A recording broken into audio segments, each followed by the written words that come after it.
Most people lose a business because they think it's real life when it's really just a game. And the difference between the winners and the losers are that the winners not only learn how to play the game, but they learn the rules so well that they can effectively break the rules and manipulate and bend and mold the game to work in their favor. So, if you've ever felt stuck, or if you feel like you're working hard and you're creating all these products and doing all this content and it just doesn't seem like you can get right, it's not that you suck, it's that you're playing the wrong game. So in this video, I'm gonna break down how to play the game and how I went from level 1 of the game, which is $0 coming into my business, to level 5 of the game, which is me making over 7 figures online in my business. And my very first digital product did a little over 900K. So I'm telling you, this isn't any theory. This is stuff that actually works if you work it, and let's get to the game.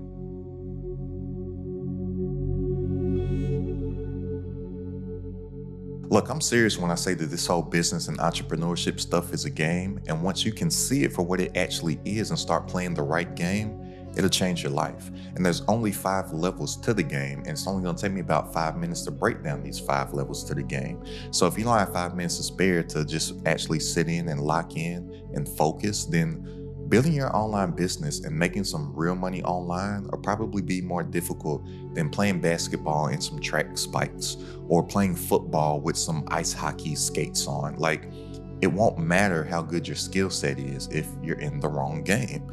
So if you don't have those 5 minutes to spare, feel free to click off of this video and keep on playing the wrong game, or like most people are doing, not even getting in the game and just sitting on the sidelines and watching everybody that's in the game.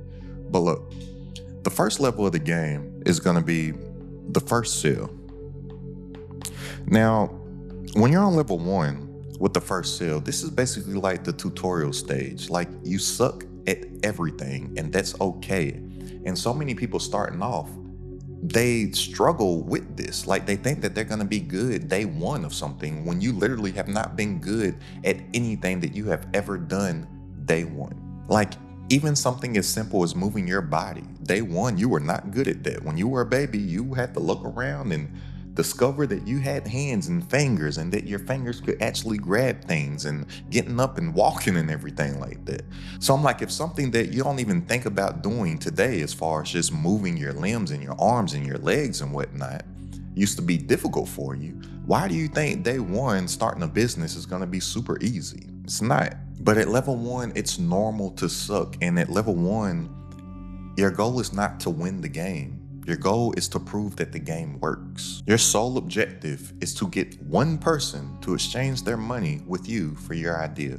That's it. You don't build a website, you don't worry about logos, you don't go and build 10 funnels. You come up with one offer for one person that fixes one problem and get that one person to pay for that one solution.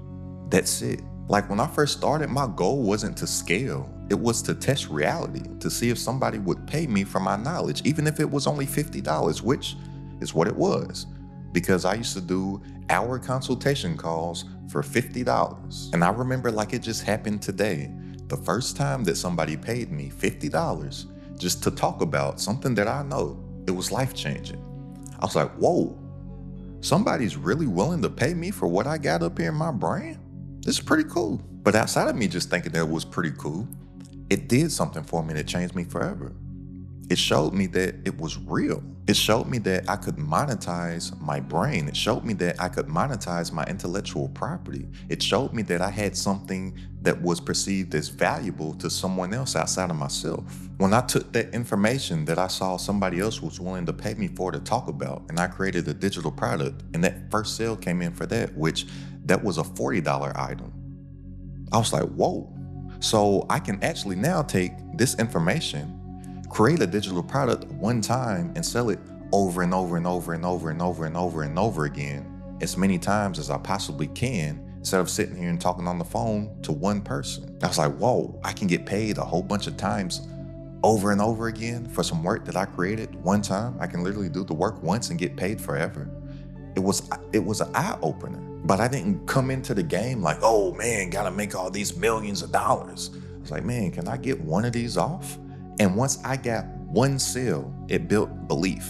And belief is the only thing that you need to get to level 2. But before we get to level 2, there are a few skills that are needed for level 1. So for one, you're going to need courage. And whether you want to believe it or not, courage is a skill and so many people lack it. And the reason why I say that courage is a skill is because skills can be worked on, right? And you can actually acquire courage. A lot of people may not have it initially and they don't understand that it's a skill and that it's something that can be practiced and developed over time, that they just sit and just be Courage the Cowardly Dog, right? Like they don't think that they can develop courage, but you definitely can. And how do you work at the skill of courage? Well, you do things that you're scared to do. You do things that you're fearful to do. And fear is an acronym, FEAR. Fear can stand for two things. Fear can stand for fuck everything and run, or face everything and rise. But the great thing about it is that you have the power to choose what you want it to mean for you. So if you're choosing to face everything and rise, you do that repeatedly time and time again, you start to build your courage. You start to develop that courage muscle. The second skill that you need is discipline. A lot of people don't think that discipline is a skill either. It is, because you can become disciplined. You can work on your discipline. And discipline is always going to outweigh motivation. It's always going to be discipline over motivation. This is what most people that don't play the game understand. They think that they have to be motivated or inspired before they can take action. And listen to me loud and clear when I say this, my friend. Majority of the time, in building a successful business, you are not going to be motivated. You are not going to be inspired. These are emotions, and emotions, they fade, they don't last. So just how you're not happy all the time, just how you're not angry all the time, sad, mad, right? These are all emotions that leave. Motivation is an emotion also. That's why people love the feeling of being motivated. That's why people love to hear motivational talks or to go to conferences and hear somebody talk on stage to rah-rah and pump them up and make them feel good. But then once they don't feel good, they don't do the necessary things required. Why? Because they lack the discipline to do the things that they need to do when they don't feel like it. So how do you work your discipline muscle? You do the things that you need to do when you don't feel like doing the things. That's it. Think, how many times have you said that you're going to do something and it's something that you know that you need to do, but you don't do it? Why is that? Because you didn't feel like it. Why didn't you feel like it? Because you weren't motivated to do it? Well, motivation is an emotion. And once you simply understand that and just flip it, watch what starts to happen. But you need to have this discipline because you're going to want to quit fast, right? And just think about all the other things that you quit fast. And most people that lose at the game quit, and they quit very, very, very, very fast. They lack discipline. They're not able to say, this is what I'm going to do, and cut off all other options to quit. And a lot of times it comes with having choices. A lot of people, they'll make choices when you need to start making decisions. Because the thing about a choice is that a choice has options. But when you make a decision, it's definitive. You cut off all other options. This is what I'm going to do. And that takes discipline to see it through. And then the third skill that you'll need on level 1 is going to be sales. Think about it. It says first sell, right? So you're going to have to sell something. You're going to have to ask someone for money, even when you're scared. Well, that's why we're working on that courage muscle, on that courage skill. So you can muster up the courage to ask somebody for some money to buy something that you have, even when you're scared. And how do you get better at sales? How do you work that sales muscle? You sell stuff. Look, I don't care how many books that you read about sales. I don't care how many YouTube videos you watch about sales. I don't care how many podcasts you listen to about sales. You're not going to get good at selling stuff until you start selling stuff.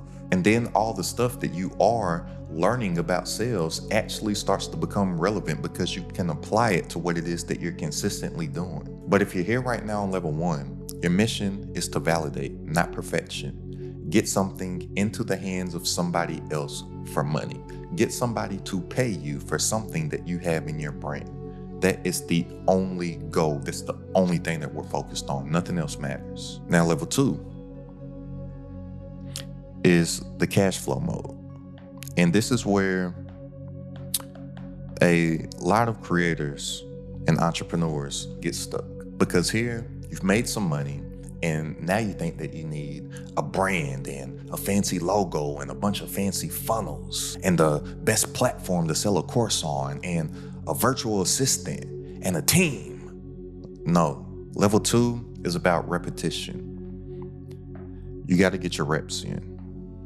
Level 2 is about turning your one-off success from level 1 into something that is predictable. If level 1 was make money once, level 2 is make money every month. This level tests your consistency and your focus, and the thing that you want to master on this level is cash flow. You build systems not to look fancy, but to buy freedom. And if you did not realize, freedom is for sale every single day.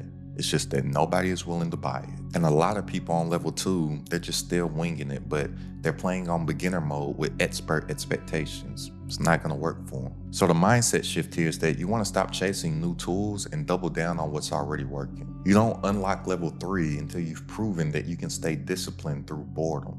And that's what a lot of people don't realize. Look, building a successful business is boring. And you need to learn how to be bored.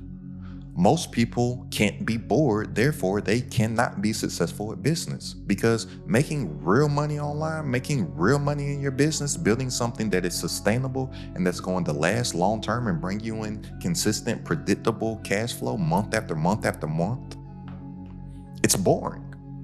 And most people aren't disciplined enough to sit there and do the same boring stuff day after day, week after week, month after month, quarter after quarter, year after year, that they can't be successful. They're always chasing the new shiny thing. That's why they're always resetting and getting back to level 1 all the time. Look, building solid systems, and systems stands for saving yourself time, energy, and money.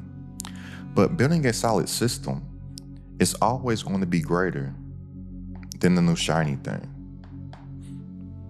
And in the online world, your biggest upgrade here is automation. Not some fancy tech, but simple workflows and systems that actually save you time, energy, and money while making you money. This could be a lead magnet to build an email list. This could be an offer that sells while you sleep. This could be a YouTube system that literally works 24/7, 365. But you don't win level 2 by being everywhere. You win level 2 by being highly effective somewhere. Now, level 3, this is where the game changes. And level 3 is about scale. Because here, now you're making consistent sales, but now the game wants to know, can you do this without burning out? And this is where most people crash, because they think scaling means doing more, but it doesn't. It means doing less better. It's about upgrading your skill tree and to start being a strategist instead of a hustler. So look, literally this past Wednesday, I was having this conversation with somebody in my community, right? And they were so focused on their sales page. So let's say that this is their sales page, and they were thinking about tinkering and changing all the copy on the sales page, their header, all this stuff, the videos, all this stuff, right? But always in business, you're always going to have a bottleneck. And the bottleneck is always going to be the one thing that is stopping your business growth right now. And at all points, if you want to get to another level in business, there's always going to be a bottleneck. But this certain individual, they have a hustler mentality, so they're just always wanting to do something, because if you want to find something to be done, there's always something that needs to be done, or there's always something that you can change, or there's always something that you can tinker with. But I said, okay, let's slow down a little bit and let's strategize here. What is your bottleneck? So I was like, are you even tracking your KPIs, which stands for key performance indicators? So I'm like, are you even tracking how many people reach this landing page each week and each month? And what percentage of those people that reach your landing page even converts into a sale? They said no. I said, okay, then why are you trying to change everything on your sales page when you don't even know if that's the bottleneck? So let's start tracking the numbers of our sales page first before we go around and change it, because you may not even need to change it. That may not be the problem. And what most people's problem is traffic. So this individual's problem is actually traffic, because they thought that they weren't getting the sales that they wanted because of the landing page, when that wasn't the case. What they need to focus on is getting people to that landing page, so you can even know if the landing page works. You don't even know if you need to change the copy and design of the landing page, because you don't even know that it works, because you're not getting people to the landing page. Nobody's seeing it. So their bottleneck is actually traffic, not the landing page, not the sales page. But that comes from actually thinking with strategy and reverse engineering and starting at the end and working your way backwards. Most people that are out here losing at the game, they're just going out and they're just doing stuff instead of thinking, okay, where is it that I want to go to? Where is it that I'm headed? And okay, if this is where I'm headed, let's think backwards on why I'm not there right now. So for this individual, they're not getting as many sales as they would like right now. Okay, we want some sales. Well, why aren't you getting the sales? They were thinking, okay, sales page, need to switch it up because it's not converting, it's not getting any sales, nobody's buying anything from it. Okay, let's reverse engineer again. Well, why aren't they buying anything from it? Came to the solution, because they're not seeing it. And it's impossible for anybody to see your sales page if they're not even clicking anything to get there. So how about we work on getting people there before we work on changing up everything on your sales page? Then once we do that, we can actually get some data and feedback from the sales page to see what the numbers are looking like. And then let's make a sound decision off of that. And then if you're still not getting the sales coming in, okay, well, now we know that we need to change some stuff on the sales page. Now we know we need to change the copy, change the header and whatnot, because there's something that's not clicking now. But we would never understand that. We would never know that if we don't get people there first.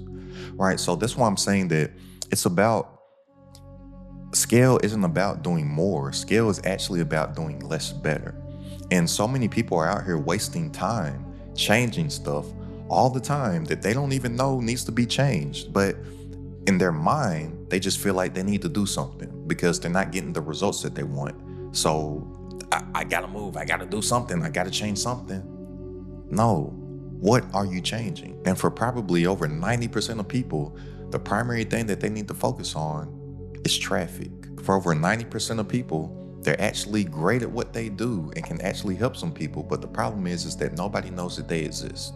So how about we focus on getting some people to know that you exist before we just go wasting our time and being super busy and productive doing stuff that ain't gonna move the needle for our business. And when you can focus in and lock in on that one aspect and that bottleneck, you'll see that you're actually doing less because you're focused on the one thing that's gonna move the needle. And once you do that, we get to level 4, which is a big game changer, which is leverage. And leverage is where you basically can multiply your efforts, right? So there's going to be 4 levels of leverage. So you're going to have labor, capital, code, and media. So labor, that will mean you having other people to multiply your effort, right? Maybe now you have some money coming in. Now you can maybe hire some employees if you choose to, or a virtual assistant or whatnot. But a lot of people really aren't thinking about hiring the right type of people. Like for an online business, I'm telling you, really with the online business, and if you're selling these info products and digital products and whatnot, you can get to a 7-figure level by yourself or with you and a virtual assistant. Like there's really not all this stuff that you need for teams and all that stuff, but paying other people definitely can multiply your efforts. Another thing is capital, right? Now that you're making money, you can maybe use some of your money to multiply your efforts, whether that be through different softwares, through different automations, through different platforms, CRMs and whatnot. Then here you have code. Maybe you yourself know how to code, or I don't want to take the time to do this, but maybe you want to learn and take the time to learn how to code, right? Or you could leverage somebody else's ability to code with your money, which will basically be you leveraging somebody else, right? Or there's all these no code tools available now, especially with the age of AI and whatnot. Like you can basically code stuff without knowing how to code, right? Leverage AI. But this is the most powerful leverage right here in this media. And this is something that everybody has access to right now, including yourself. Because if you just take your brand and your offers and your marketing and you tie it with your media that you have right now, this is the highest form of leverage that we have today. This is why everybody is in a fight for attention of somebody else, because attention is the main currency right now. And how else can you get attention and multiply yourself outside of media? And we all have the access to it. So look, if you're thinking of something that's going to be long term, to whereas you can multiply yourself and you can get your message, your products, and your offers in front of people 24 hours a day, 7 days a week, 365 days a year. How can you do that? Well, there's two routes. You can have a paid route, which you can pay for media, or you can have the owned and organic route. I'm gonna just put owned. So paid media, you're borrowing it, right? Because you don't owe it. You don't own it. So paid media would be something like an ad. Paid media would be something like you paying for a sponsorship on somebody else's video or something like that. Paid media may be you paying somebody some money for somebody else's email list. Like if you didn't know, other people that have built email lists, they charge other people to pay them so they can have email blasts, right? Like I don't think that that's a good way to do any type of marketing, because all those people that get those emails are going to be like, who the heck is this person? Never seen or heard of this person in my life. But people, they do this. It could be you appearing on other people's podcasts.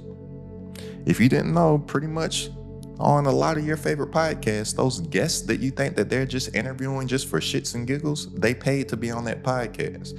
I know a popular podcast, it's not as popular now, but I remember this podcast a few years ago, they were charging $40,000 to appear on the podcast.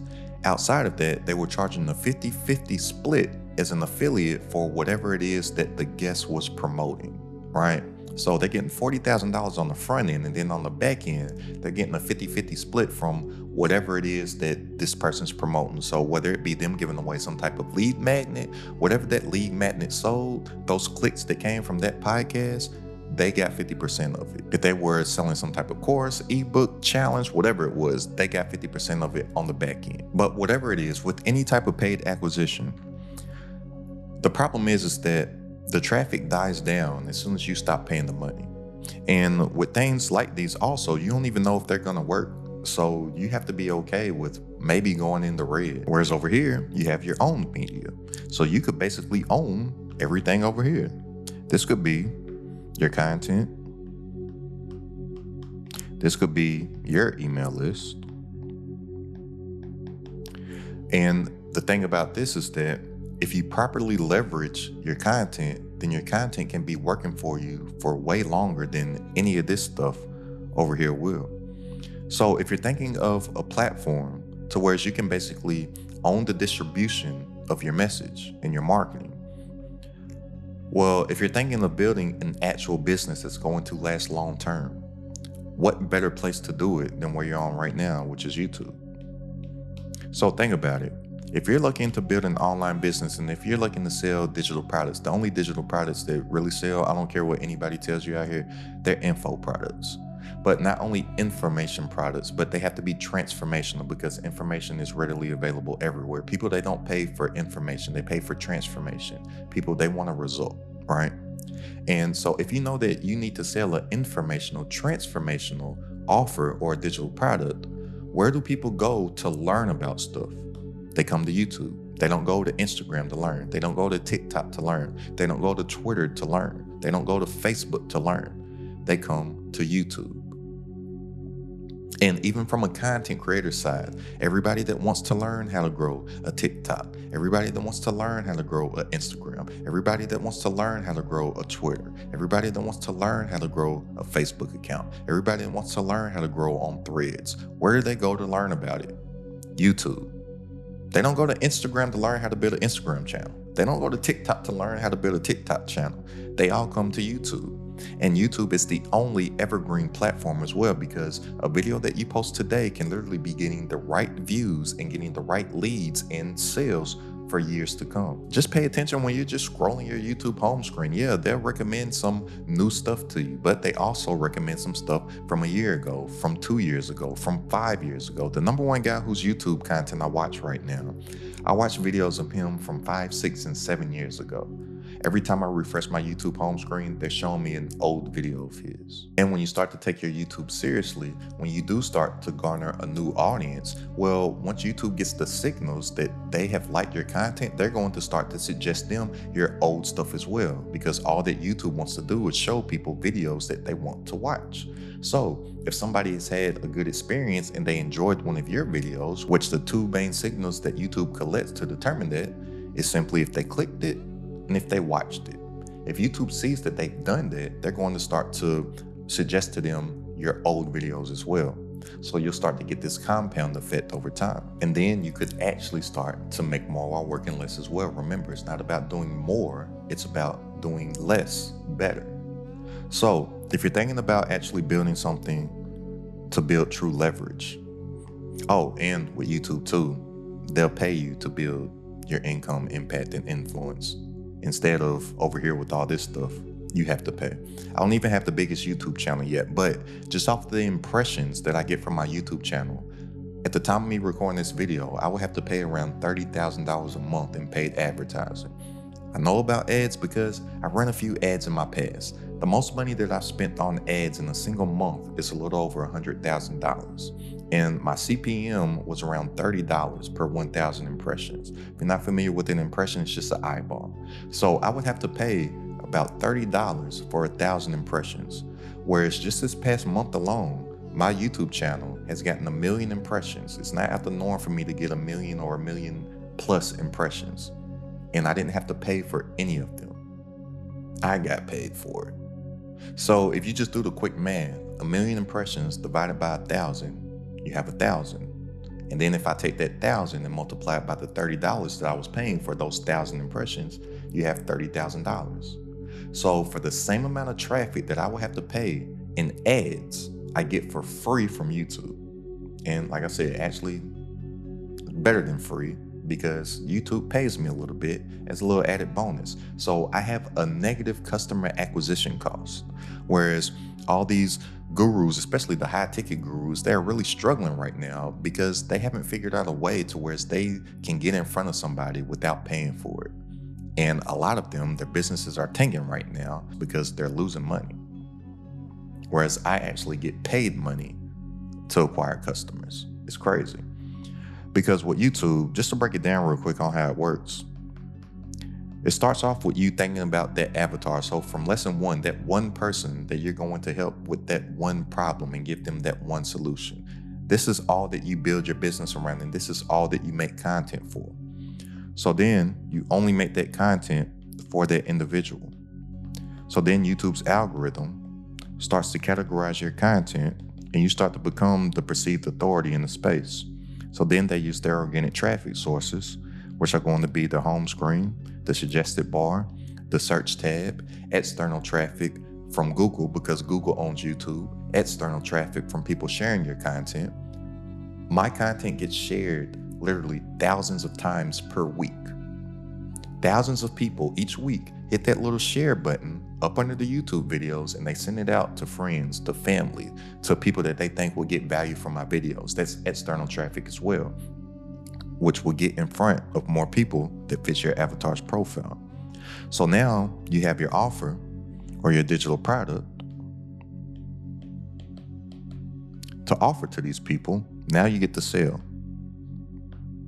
Then remember, we're not only selling info products, we're selling transformational products. So when people get their transformation or just that result, then they become an evangelist for you. An evangelist is simply just an ambassador. It's human nature. When we receive something good, we go and tell people about it. Just like I said here on the traffic side, thousands of people share my content each week. Why? Because they received value from me. It's just human nature. They are becoming evangelists for me. They are becoming ambassadors for me. Same thing happens with your offer, which will lead to more people getting your offer. Here now you have a flywheel effect, which may take some time initially to get going, but as time goes, the flywheel gets bigger and bigger and bigger, and it compounds on itself and it grows on its own from your past work. That's why I said you can actually get paid more for working less, because you're getting paid from your past work. You're getting leads from your past work. You're getting the right views from your past work. You're getting sales over time from your past work. So what happens once you build a catalog of this? Well, now you just have all these digital assets that you created in the past working for you, nonstop, 24/7, 365. You now have a marketing and sales machine. Now that's real leverage. And the fifth level here,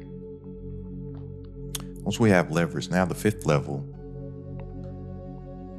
is going to be legacy. Well, let me change this, because honestly, I could give a damn about some legacy. I'm gonna just put movement instead. Right, and the only reason why I said I don't really care about a legacy is just because humans, it seems like they're just so stuck on being remembered when everybody gets forgotten. Like damn near every school and street is named after some figure. We don't know who those people are. We just drive down the streets and walk into the buildings and stuff. So I think a better word would be a movement or a culture. Like, what are you gonna build that's bigger than you? What are you gonna build that has an impact on others, to whereas they have an impact on others and they have an impact on others and they have an impact on others? Like, that's what I really think a legacy is. Like, when it's said and done, ain't nobody gonna remember me, but they'll remember who helped them, and then they'll remember who helped them, and then they'll remember who helped them. And that's how I like to think that I have my own little impact on the world. It may not necessarily just be me, but it's everybody else that I've helped has helped, and then everybody else that they has helped. And that's one of the reasons why I'm doing what I'm doing now. Look, I'm a true believer on what has learned must be taught. This is the part where you're helping people really understand the things that you've already mastered. This is the part where you're not thinking about Lamborghinis and watches, you're thinking about leverage and impact. This is about the work that you're doing changing people's lives after you log off. This is the part where you think about impact over income. And when you always think about impact over income, then you will get the income that all of them are getting right now. And if you're ready to make more working less online from stuff that you already know, go ahead and click the link down in the description and join this Credit at the Top community. For personal coaching from myself, all my exclusive trainings, plus a private community and entrepreneurs, all designed to grow your business online. It's only a few bucks a day to join right now, literally less than a cup of coffee per day. So go ahead and click the link down in the description to tap in, and I'll see you on our coaching call this Wednesday. But I'm serious when I say that. So many people are thinking about how they can make money instead of how they can have a positive impact on people, not realizing that focusing on having that impact on people will build your influence, which will build your income. It doesn't work the other way around. People are thinking that they're going to make the income to then have the influence, to then make the impact. Nah, flip those eyes around. But if you just focus and lock in on the game and lock in on these 5 things, watch your business take off. And the great thing about it is that each level pays way more than the level before. Just make sure that you're thinking about people along the way. Put the people before the money. So go ahead and click the link down in the description if you want to tap into the community. And I'll see you on our coaching call this Wednesday. And go ahead and check out this video right here for 3 tiny digital products that are guaranteed to sell. It's Credit at the Top.